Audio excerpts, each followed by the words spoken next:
So, Xiaomi's efforts in building up a wide and varied range of Android devices for multiple price brackets across 3 different brandings, each with their own sub-device lines, is a commendable effort, especially if you factor in the usually impressive price-to-spec ratio found in each individual device. The company certainly made sure that there's a device tailored for individual needs and budgets, and as a result, there's no shortage of Xiaomi phones to choose from. As such, Xiaomi's Redmi Note 11 series comes in several different models. Today, we're taking a look at the base variant Redmi Note 11, and while it does lack some higher-end hardware compared to the more expensive Note 11 variants, it still comes with some nice and handy features. We've actually done an earlier unboxing video of the phone, which you can check out in the links below. Now with that said, take a seat and join us as we talk about the phone's features, hardware, and more. Is the Redmi Note 11 the right phone for you? Let's take a look.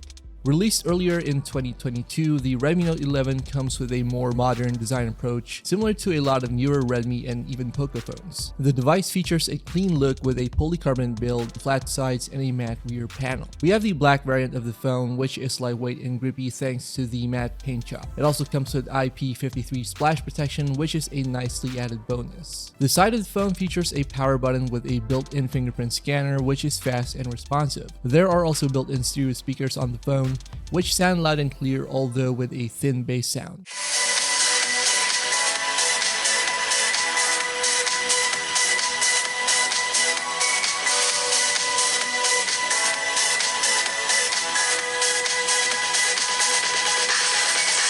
The front of the phone is dominated by a 6.4-inch AMOLED display, protected by a layer of Corning Gorilla Glass 3. It's got a resolution of 1080 by 2400 pixels. While it is a budget device, it does feature a 90Hz refresh rate, which can be selected from the display settings and makes navigating the user interface much smoother. Thanks to the AMOLED screen, colors are vibrant with decent contrast and saturation, which you can further adjust to your specific preferences. Beating inside the heart of the Redmi Note 11 is Qualcomm's Snapdragon 680 4G chipset, coupled with either 4 or 6 gigs of RAM and up to 128 gigs of internal storage. There's also support for expandable storage via microSD card slot in case you need more space to save photos, videos, and more.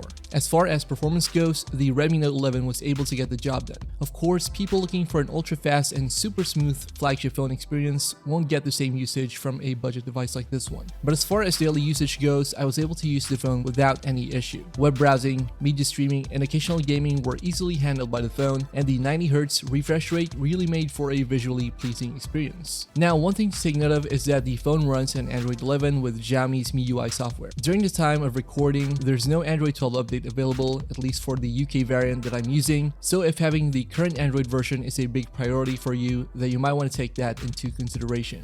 Additionally, MIUI does come with a ton of additional software and app features that aren't found on Android phones which run quote-unquote stock versions of the operating system. MIUI comes with Xiaomi-centric visual and system-wide device settings, which adds some rather useful, although sometimes redundant apps and features. If this is no issue for you, or maybe you've gotten used to MIUI, then you'll have no trouble adapting to the software add-ons found on this phone. On the other hand, if you're after a cleaner version of Android without any pre-installed third-party apps and software, then this will be something to keep in mind when deciding to purchase this handset. In terms of camera hardware, the Redmi Note 11 comes with a quad camera setup at the back, which consists of a 50 megapixel main camera, an 8 megapixel ultra-wide sensor, and 2 megapixel macro and depth sensors. The front of the phone houses a 13 megapixel camera for video calls and selfies. This works hand in hand with Xiaomi's own camera app, which offers a variety of different camera and video modes. Camera quality is what you'd usually expect from most mid-range Redmi phones, which is good but not amazing. Colors and contrast are mostly decent, and the phone manages to capture details nicely. On the other hand though, dynamic range is a mixed bag, and you might end up with some underexposed areas on your photos. The front-facing camera takes decent shots and is pretty similar to the quality of previous Redmi and Poco devices that I've used before. Check out some of these samples.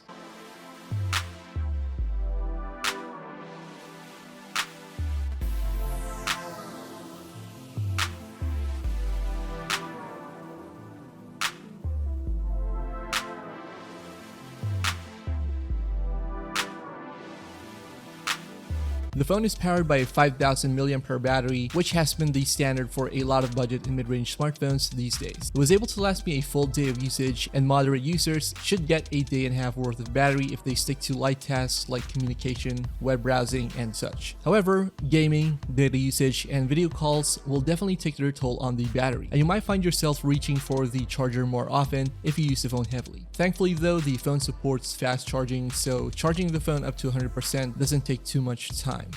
Now, the Redmi Note 11 is priced at around £199 in the United Kingdom, which places it well below other mid-range devices like Samsung's Galaxy A33, which goes for more than £300. For the lower price, you do get an impressive display, a large battery, decent cameras, and a ton of software features. On the other hand though, the Snapdragon chip inside isn't the fastest out there, and slower software updates mean that the phone is a bit late to the Android 12 party. These are factors to think about if you're looking for a long-term device, although there's a lot for Xiaomi fans to love here. Now be sure to watch our other videos here on Geeky Stuff UK, where we review and go hands-on with different kinds of tech, as well as the geekiest stuff on the internet.